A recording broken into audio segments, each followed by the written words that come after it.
So, good morning mga LEDs. Yan, mag-video tayo. Ang dami na pala natin bracket ng mga LED. Bracket ng horn, bracket ng relay, cellphone holder bracket. So, ang dami na palang gawa ngayon. So, unahan natin dito mga LEDs. Kuha tayong isa. Yan, kaya ganyan ang kulay niya, naka-plastic, nakabalot siya ng plastic. Ito pang Honda ADB. Naka-tornilyo sa chassis, tapos yung butas niyan, pahaba. So, tayong original niyan, yung mga butas na pahaba. Tapos, stainless to na powder coated. Hindi siya black iron, hindi siya kakalawangan, maski katagalan. So, stainless talaga, maski mag-chip yan, stainless pa rin. Pang ADX ba? Ta ADX daw? Tinanong mo na ba ito? Alam ko pang ano to, pang Bristol ADX 160. So, available din sa amin mga LEDs. Nakatuloy sa chassis, yan ang mga gawa namin. 1.5 lang yan, 1.5 dito. Ano naman to? Ito naman mga LEDs. Pang Kimco AK550. Kimco Exciting S400i. Ayan, makita nyo, nakatuloy sa chassis. Ito sa fairing, sa pangalawa, pangatlo, pang-apat, pang-lima. Lima nakatuloy sa fairings. Tapos, naka-dual arm siya. Isa pang trademark ng Nelson Legend na kadalasan naka-dual arm. Ayan, o. So, matibay. Tapos yung butas niya, pahaba pa rin. Sa mga Kimco, 2.5 yan. Ayan, o. Mas dito sa dual arm sa ADB 160. Tapos, ito, napakabili ito sa Shopee store namin. Ayan o, X-Max V2. Lahat ng tornilyo nito, nakatornilyo sa metal part ng motor. Tapos ayan, dalawa yung arm. Saka ito. Tapos yung design namin, hindi siya tumatakip sa mga headlight. Tapos stainless na, powder coated pa. Ito naman. Saka isa pa mga LEDs, yung ibang counterpart nito, nasa 2,000 plus bakal lang. Ito, stainless na powder coat, 1.7 lang. Hindi siya black iron, so hindi siya kakalawangin. So, kung practical kayo, mura na, stainless na, powder coated pa. Ito naman sa X-Max V2.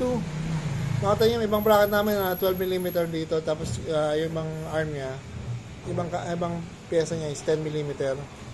Pahaba yung butas, nakatuloy din sa chassis. 1.5 lang to para sa X-Max na V1. Pati nga yan. Ito naman, para sa Aeros na V2, nakatunog din sa chassis. Yung mga trademark namin, pahaba yung butas, saka dito. Dual arm din, ayan, 1, 2. Ito, 1.5 lang dito, stainless na powder coated.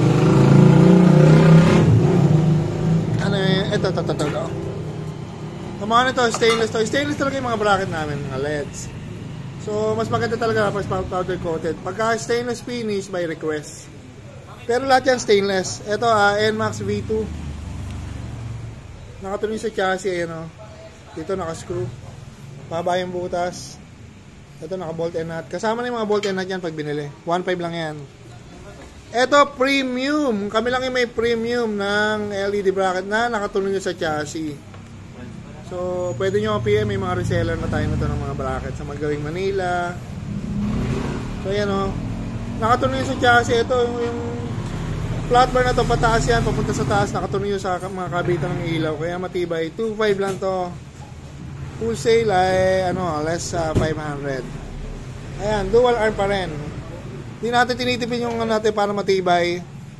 Ito, halos same lang siya, AK550. Meron din siya pyesa dito, pataas. 2.5 lang din yan. Ano pa ba mga pabot niya ng PSX, ayun, nasa dulo. Saka yung isa nasa panloob. Ito, ng gitna. Ayan, saka yung nasa dulong maliit. Ito, napakatibay nito mga LEDs. 12mm, dual arm, pahaba yung butas. Naka-bolt and nut sa side. Ito, Honda PCX 160. Dual arm yan, no?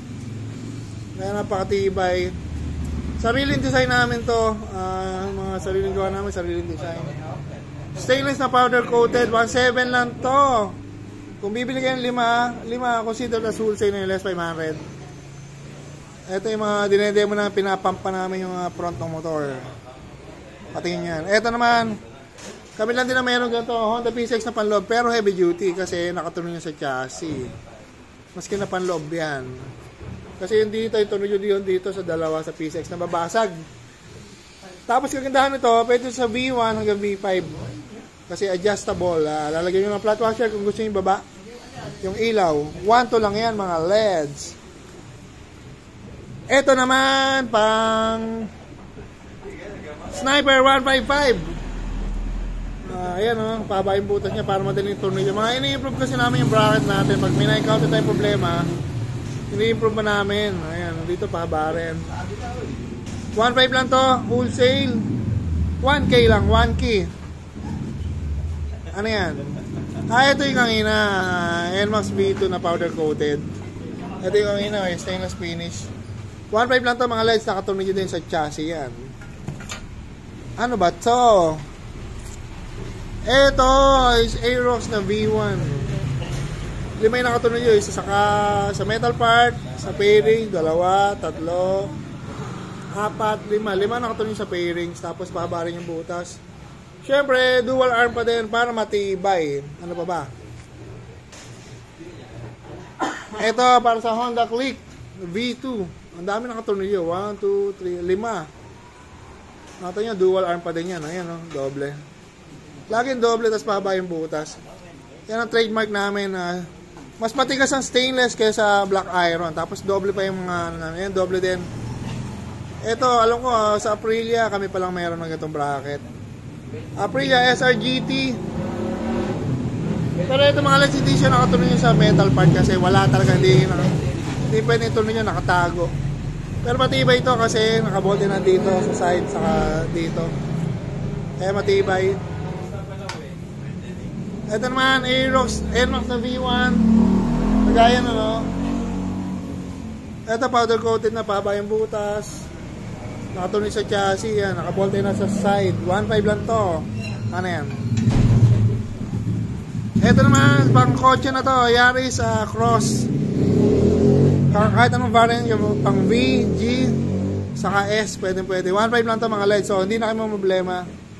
Makakabitan nyo na ng Bosch Europa, Yaris, Toyota Yaris Cross. Ayan yung mga pambusina. Ayan. Ito, left and right to ng busina. Pang ano to, mga Kingpo Exciting VS saka S400, like 700 lang, ay 800 pala kasi nila para na namin. So pwede na magkabit ng Bosch Europa. Ito na, ito yung panloob. Ayan, ito napakabili din nito mga LEDs. Ito pang ano to, pang X-Max na V2 panloob. Ayan o, tibay yan. Wala na ba? Cut na natin yan, wholesale yan, pwede less 500. Cut na natin, baka di ma-upload. Ayan, thank you.